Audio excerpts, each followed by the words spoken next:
talking a lot about precision medicine and oncology, and I think that's still something to be delivered. More specifically in pancreatic cancer, we have certain clinical challenges in terms of predicting which patient will respond to therapy, understanding whether or not they will benefit from further therapy or not, and that becomes really, really relevant in patients with earlier stage disease, which is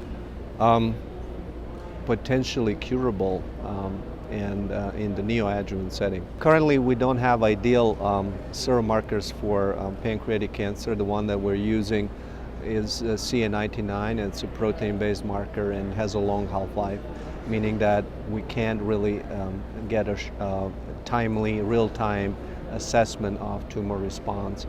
In addition to that, about 15 to 20% of patients with pancreatic cancer are so-called non-secretors, so that marker is not very useful.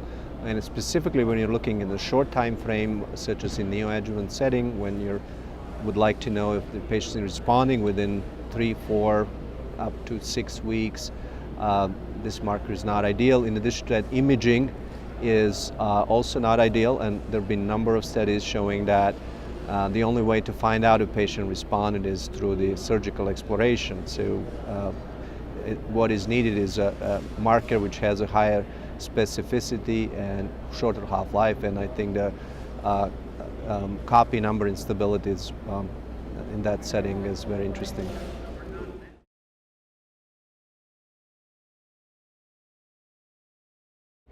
We're very, very interested in further exploring this concept in pancreatic cancer. The potential advantage, again, depending on additional data, is the fact that it's a real-time marker, and that hopefully, based on some of the preliminary studies, that signal could be detected within the first 3 or 4 weeks after the initiation of neoadjuvant therapy.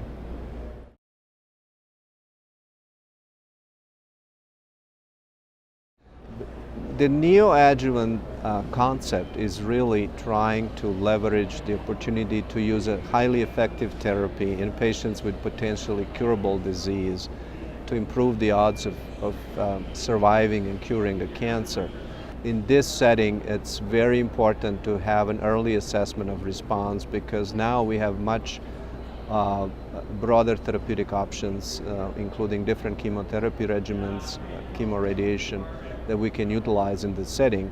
So it would be highly useful clinically to know early on if the patient is responding in a current regimen. Shall we change the treatment while we can still potentially count on cure?